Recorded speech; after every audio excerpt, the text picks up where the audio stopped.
Newcastle टाइन में 2 बड़े पिज्जा हाउस थे। एंजी के बेपनाह इसरार पर रेहान पूरे ग्रुप को निस्बतन बड़े और महंगे पिज्जा हाउस में ले गया था। अब इतना खाओ कि तुम्हें 10 दिन तक मजीद भूख ना लगे। कदरे अलग थलग केबिन की जानिब जाते हुए रेहान ने एंजेलिना से कहा था, ये तो मुनहसिर है इस पर है कि तुम कितना खिलाते हो, वरना मैं तो खाने को तैयार हूँ। रेहान को चिढ़ाने के लिए इसने ये बात कही थी। हाँ मुझे पता है तुम तो नदीदेपन का मुजाहरा करोगी और दुनिया के 75% भूख से बेहाल अफराद की भूख को भी तुम मात दे सकती हो। मैरीन ने झटका और बाकियों ने भी तकलीद करते हुए कुर्सी संभाली। बिल्कुल, डैनियल ने इत्फाक किया तो एंजेलिना तिरमिलाक कर रहेगी। अच्छा मिस्टर, आप कुछ ऑर्डर भी करो, मुझे सख्त भूख लग रही है। मैरीन ने मिस्किनों वाली शक्ल बनाकर रेहान को तलब किया। रेहान जल्दी करो यार, थोड़ी सी देर और होगी तो ये खवातीन फौत हो जाएंगी। डैनियल ने खवातीन पर जोर देते हुए कहा। ये खवातीन किसको कहा? मैरीन एकदम सुलग उठी। एंजेलिना ने इर्द गिर्द निगाह दौड़ाई और किसी खवातीन नुमा चीज को ना पाकर मैरीन से बोला, जहां तक मेरी आंखों ने देखा है यहाँ तुम और एनजी ही तशरीफ फरमाओ। एक तो ये कि गुनाहगारों का कोई एतबार नहीं और दूसरे ये कि मैं सिर्फ 16 साल की हूँ। और रेहान ने मैरीन की बात काट दी। और अभी फीडर में दूध पीती हो ना? एडिट, मैरीन ने अपना हैंड बैग रेहान के शाने पर मारा। मैं तुमसे बड़ी हूँ, मेरा अदब किया करो। जी हाँ, मगर इस एक दिन के बड़ेपन का फायदा ना उठाया करो।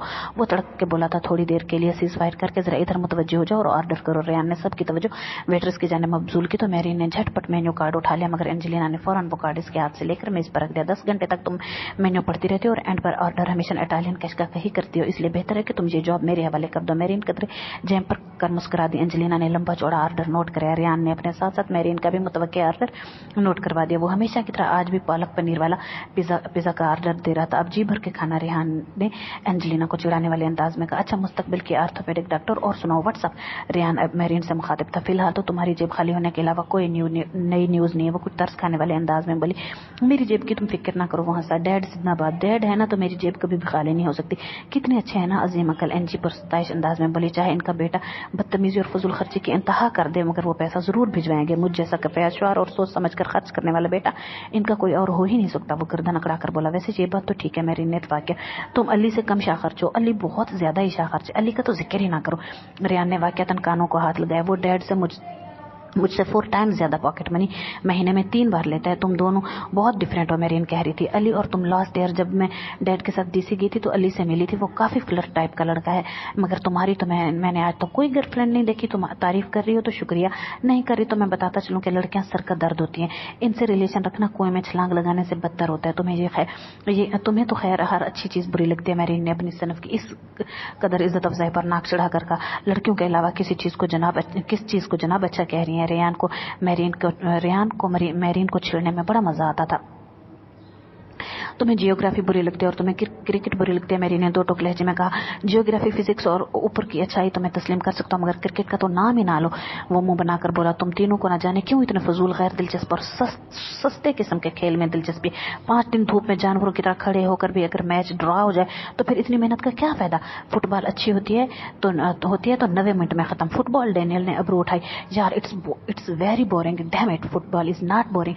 फुटबॉल में कोई भी प्लस पॉइंट नहीं है। डैनियल बोला, पागलों की तरह 22 खिलाड़ी एक गेंद के पीछे भाग रहे होते हैं। अजीब सी तेजी और अफरा तफरी है। क्रिकेट बेहतर है, आराम और सुकून से देखी तो जाती है। फुटबॉल देखकर तो मुझे सांस चढ़ जाती है। खैर इसका फैसला तो हो सकता है रेहान, तुम बड़े होकर फुटबॉलर बन जाना और डैनियल तुम क्रिकेटर। बस अब बहस खत्म करो।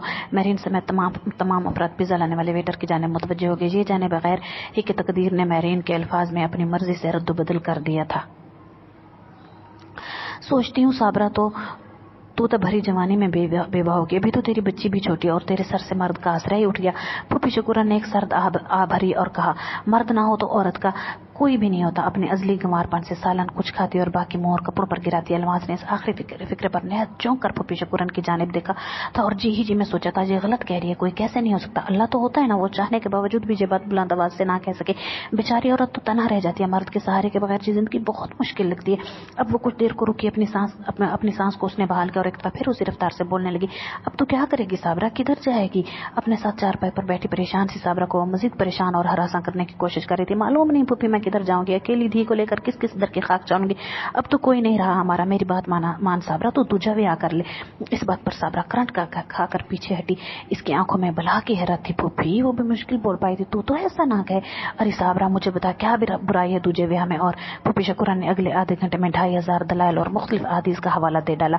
अपनी तकरीर के अख्ताम पर फूफी शुक्रन ने कदरे धीमी आवाज में कहा, वो फजलदीन है ना, वो अपने साजिद का साला, साजिद कबाड़िया का फजलू। साबरा ने कुछ हैरान से होकर जहन पर जोर जोर डाला। हाँ वो दरअसल शादी करना चाहता है, इसने पैगाम भेजा है, मैं इधर तेरे पास इसलिए ही तो आई हूँ। वो राजदाराना लहजे में बताने लगी तो साबरा हक्का बक्का इसका चेहरा देखने लगी। मगर फूफी वो तो नशा करता है। वो मेरे मना कर बोले तो तू कौन सा कुंवारी दोशीजा है, तू भी तो बेवा है ना।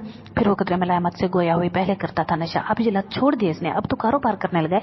इस तरह की और दर्जनों बातें साबरा के कान में भरकर अपनी टोपी वाला बुर्का संभालती इससे लंजदार खस्ताहाल घर से फूफी शकुरान चली गई। साबरा ने इन बातों को बज़ाहिर कोई अहमियत ना दी, मगर अगले रोज, इससे अगले रोज और फिर 2 हफ्ते तक तकरीबन हर रोज जब फूफी शकुरान इसके घर आकर बैठ जाती और धीरे धीरे दुनिया की ऊंच नीच समझाने लगती तो साबरा कदरे बेबस दिखाई देती। अलमास अपनी माँ की कैफियत से बेनियाज खेल कूद में मगन रहती। रानिया के दिए गए 5,000 में वो लोग तकरीबन 4 माह गुजारा करते रहे थे और अब पिछले 11 माह से साबरा की सिलाई कढ़ाई घर चलाने का सबब बन रही थी। अलमास खुश थी क्योंकि इसे भूख और बदहाली का सामना नहीं करना पड़ रहा था, इसे स्कूल नहीं जाना पड़ता था। वो आजादी के साथ गली में अपने जैसे उजड़ और गंवार बच्चों के साथ खेलती रहती थी।